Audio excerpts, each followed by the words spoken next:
আমার প্রিয় ছাত্রছাত্রী বন্ধুরা, লুসি অনলাইন বাংলা ক্লাসে তোমাদের সকলকে জানাই হার্দিক অভিনন্দন।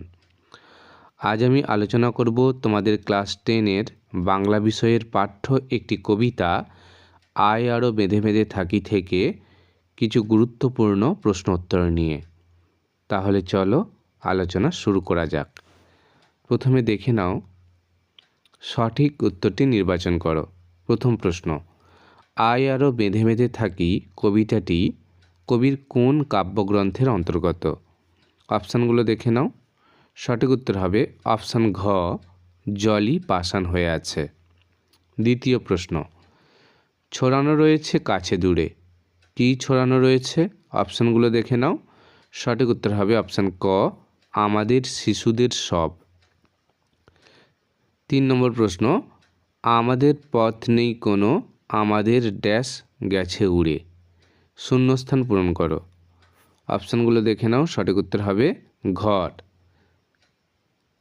চতুর্থ প্রশ্ন, পায়ে পায়ে হিমানির বাঁধ, হিমানি শব্দের আক্ষরিক অর্থ কী? সঠিক উত্তর হবে তুষার। 5 দাগের প্রশ্ন, আমাদের বাঁয়ে ড্যাশ রয়েছে, সঠিক উত্তর হবে অপশান খ, গিরিখাদ। 6 নম্বর প্রশ্ন, আমাদের শিশুদের সব ছড়ানো রয়েছে ড্যাশ, সঠিক উত্তর হবে অপশান ক, কাছে দূরে। 7 দাগের প্রশ্ন, শঙ্খ ঘোষের প্রকৃত নাম কি? সঠিক উত্তর হবে অপশান ঘ, চিত্তপ্রিয় ঘোষ। 8 নম্বর প্রশ্ন, আমাদের ডান পাশে ড্যাশ, শূন্যস্থান পূরণ করো। সঠিক উত্তর হবে ধস। 9 দাগের প্রশ্ন, কবি শঙ্খ ঘোষের ছদ্মনাম, সঠিক উত্তর হবে অপশান ক, কুন্তক। 10 নম্বর প্রশ্ন, আমাদের পথ নেই আর, পথ শব্দটি কবিতায় কতবার ব্যবহৃত হয়েছে? সঠিক উত্তর হবে 2 বার। এবার দেখে নাও অতি সংক্ষিপ্ত প্রশ্নোত্তর। প্রশ্নের মান 1। প্রথম প্রশ্ন, আমাদের পথ নেই আর, তাহলে আমাদের করণীয় কি? উত্তর দেখো, পথ না থাকার দরুন আমাদের আজ একতাবদ্ধ হয়ে আরও বেঁধে বেঁধে থাকতে হবে। দ্বিতীয় প্রশ্ন, আমাদের পথ নেই কোনো, একথা মনে হয়েছে কেন? উত্তর দেখে নাও। একথা মনে হওয়ার কারণ সম্পূর্ণ প্রতিকূল ও অস্থির পরিবেশ। 3 নম্বর প্রশ্ন, আয় আরও বেঁধে বেঁধে থাকি, বেঁধে বেঁধে থাকার উদ্দেশ্য কী? উত্তর লেখো, বিপদকে সম্মিলিতভাবে প্রতিহত করার শক্তি সংগ্রহ করাই বেঁধে বেঁধে থাকার উদ্দেশ্য। 4 নম্বর প্রশ্ন, আমাদের ইতিহাস নেই, একথা বলা হয়েছে কেন? উত্তর লেখো, কবি শঙ্খ ঘোষের আয় আরও বেঁধে বেঁধে থাকি কবিতায় কবি সাধারণ মানুষের প্রতিনিধি, আর সাধারণ মানুষ কোনোদিনই ইতিহাসে স্থান পায় না, তাদের ইতিহাস জনসমক্ষে প্রতিফলিত হয় না, তাই এমন উক্তি।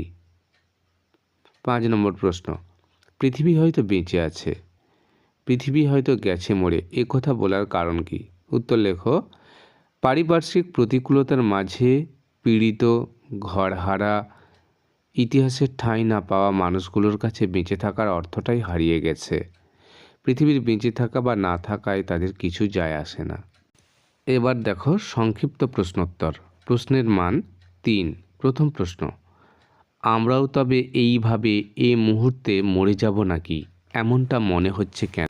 উত্তর লেখো, আলোচ্য মন্তব্যটি কবি শঙ্খ ঘোষ রচিত আয় আরও বেঁধে বেঁধে থাকি কবিতা থেকে গৃহীত হয়েছে। চারপাশের অরাজকতা, ধর্ম কিংবা রাজনীতি, প্রতিটি ক্ষেত্রেই অসহিষ্ণুতা, সাম্রাজ্যবাদের সীমাহীন লোভ পৃথিবী জুড়ে হত্যা আর ধ্বংসলীলা চালাচ্ছে। বেঁচে থাকাটাই যেন এক বিস্ময় হয়ে উঠেছে। শিশুরা পর্যন্ত এই ধ্বংসলীলা থেকে রেহাই পাচ্ছে না। এই অবস্থায় প্রতিটি মানুষই যেন বেঁচে থাকার অনিশ্চয়তায় ভুগছে। সর্বোপরি এই পরিজনহীন অবস্থাতে বেঁচে থাকা যেন মৃত্যুর মতো যন্ত্রণাদায়ক। এ কারণেই কবি প্রশ্নে উল্লিখিত মন্তব্যটি করেছেন। এবার দেখো দ্বিতীয় প্রশ্ন, আমাদের ইতিহাস নেই, কি কেন একথা বলেছেন? উত্তর লেখো, কবি শঙ্খ ঘোষ তাঁর রচিত আয় আরও বেঁধে বেঁধে থাকি কবিতায় প্রশ্নের উদ্ধৃত অংশটির কথা বলেছেন। ইতিহাস হলো কোনো জাতির এবং সভ্যতার আত্মবিকাশের পথ ও পর্যায়ের কাহিনী। কিন্তু যখন সেই ইতিহাস নিয়ন্ত্রিত হয় কোনো ক্ষমতাবান গোষ্ঠী, ধর্ম সম্প্রদায় কিংবা রাজনীতির দ্বারা, তখন ইতিহাসের বিকৃতি ঘটে। ক্ষমতাবানরা নিজেদের স্বার্থে ইতিহাসকে নিজেদের মতো করে গড়ে তোলে। মানুষ একসময় ভুলে যায় তার প্রকৃত ইতিহাস, আর চাপিয়ে দেওয়া ইতিহাসকেই নিজের বলে মনে করে। এই পরিপ্রেক্ষিতেই এখানে কবি বলেছেন, আমাদের ইতিহাস নেই। তৃতীয় প্রশ্ন, আমাদের পথ নেই কোনো। পথ বলতে কবি কী বুঝিয়েছেন? কবির এমন আশঙ্কার কারণ কি? উত্তর দেখে নাও। আলোচ্য অংশটি কবি শঙ্খ ঘোষ রচিত আয় আরো বেঁধে বেঁধে থাকি কবিতার অন্তর্গত। এখানে পথ বলতে অবক্ষয়ের যুগে আদর্শহীনতা ও অনিশ্চয়তার অন্ধকার থেকে বেরিয়ে নতুনভাবে বাঁচার উপায় বা দিশাকে বোঝানো হয়েছে। বিশ্বজুড়ে যুদ্ধ, দাঙ্গা, রাজনৈতিক ও সামাজিক অস্থিরতা মানুষকে দিশেহারা করে তুলেছে। মানুষ আজ সন্ত্রাস আর বঞ্চনার শিকার। এর প্রতি পদে প্রতিবন্ধকতা তার অস্তিত্বকে বিপন্ন করে তুলেছে। তাই কবির আশঙ্কা, এই অন্ধকারের আবর্ত থেকে বেরিয়ে এসে মানুষের সুস্থ জীবনযাপনের আর বুঝি কোনো উপায় নেই।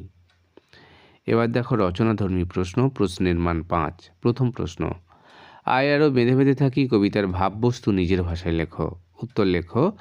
আয় আরো বেঁধে বেঁধে থাকি কবিতায় অস্থির সময়ের রাহুগ্রাসে বিপন্ন প্রাণীর টিকে থাকার কথা ব্যক্ত হয়েছে। আমাদের চলমান জীবনের সার্বিক সংকটের কথা বোঝাতে গিয়ে কবি লিখেছেন, আমাদের ডান পাশে ধস, আমাদের বামে গিরিখাত, আমাদের মাথায় বোমারু বিমান। আলোচ্য কবিতায় প্রতিটি স্তবকে মানুষের অস্তিত্বের সংকট প্রকাশিত। রাজনৈতিক আদর্শহীনতা, সাম্রাজ্যবাদ, ধর্মান্ধতার মতো অসুখ সামাজিক অস্থিরতার জন্ম দিয়েছে।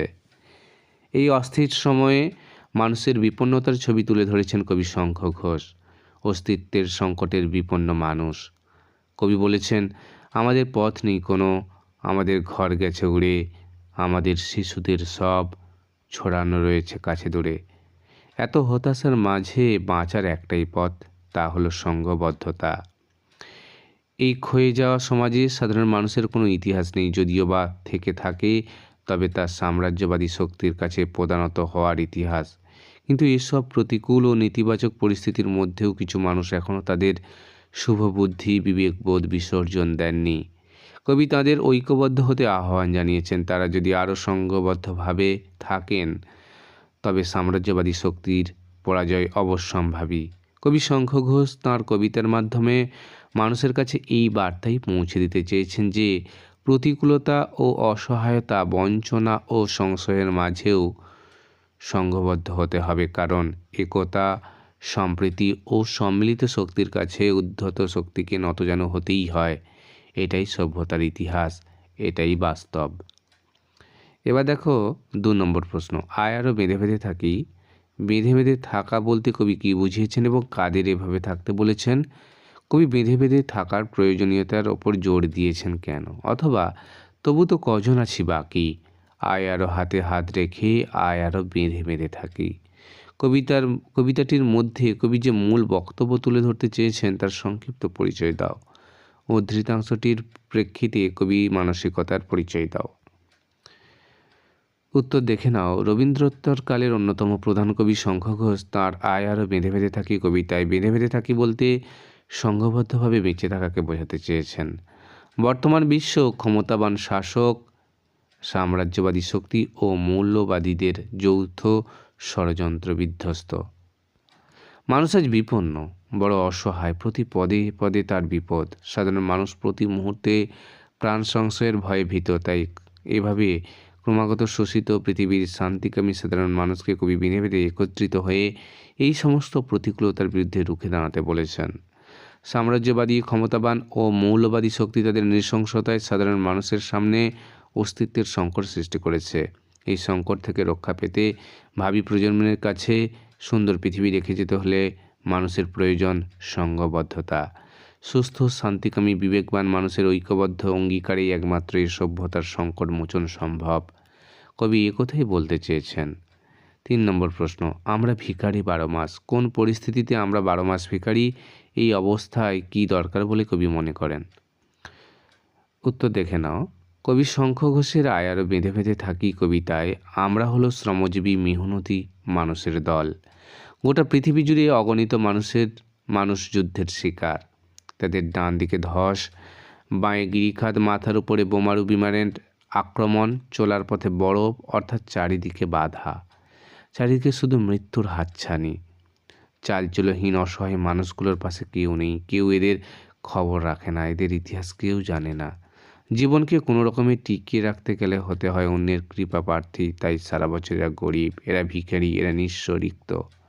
কবি মনে করেন এই অবস্থায় বেঁচে থাকতে গেলে সবাইকে ঐক্যবদ্ধ হতে হবে, হাতে হাত মেলাতে হবে, গড়ে তুলতে হবে মানববন্ধন, শক্ত হাতে লড়তে হবে। যেখানে যারা আছে সবাইকে আরও কাছাকাছি আসতে হবে। বেঁচে থাকার ইচ্ছা মানুষের সহজাত, মৃত্যু জীবনের শাশ্বত সত্য জেনেও কেউ মরতে চায় না।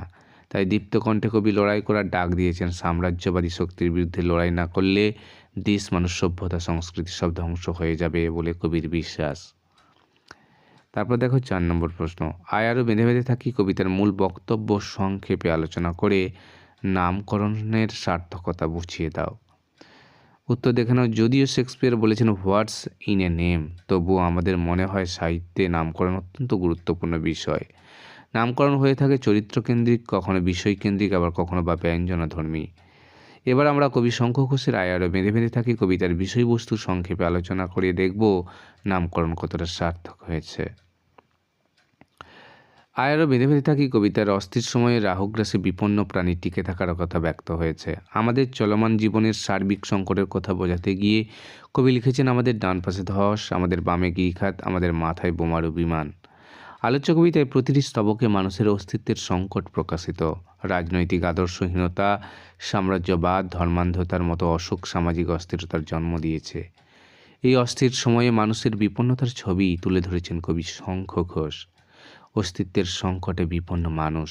কবি বলেছেন আমাদের পথ নেই কোনো, আমাদের ঘর গেছে উড়ে, আমাদের শিশুদের সব ছড়ানো রয়েছে কাছে দূরে।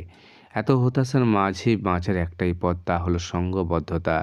এই ক্ষয়ে যাওয়া সমাজে সাধারণ মানুষের কোনো ইতিহাস নেই, যদিও বা থেকে থাকে তবে তা সাম্রাজ্যবাদী শক্তির কাছে প্রধানত হওয়ার ইতিহাস। কিন্তু এসব প্রতিকূল ও নেতিবাচক পরিস্থিতির মধ্যেও কিছু মানুষ এখনও তাদের শুভবুদ্ধি, বিয়োগবোধ বিসর্জন দেননি। কবি তাদের ঐক্যবদ্ধ হতে আহ্বান জানিয়েছেন। তারা যদি আরও সংঘবদ্ধভাবে থাকেন তবে সাম্রাজ্যবাদী শক্তির পরাজয় অবশ্যম্ভাবী। কবি শঙ্খ ঘোষ তাঁর কবিতার মাধ্যমে মানুষের কাছে এই বার্তাই পৌঁছে দিতে চেয়েছেন যে প্রতিকূলতা ও অসহায়তা, বঞ্চনা ও সংশয়ের মাঝেও সংঘবদ্ধ হতে হবে। আলোচ্য কবিতার বিষয়বস্তু বিশ্লেষণে দেখা যাচ্ছে কবিতার নামকরণ আয় আরও বেঁধে বেঁধে থাকি সম্পূর্ণরূপে সার্থক হয়েছে।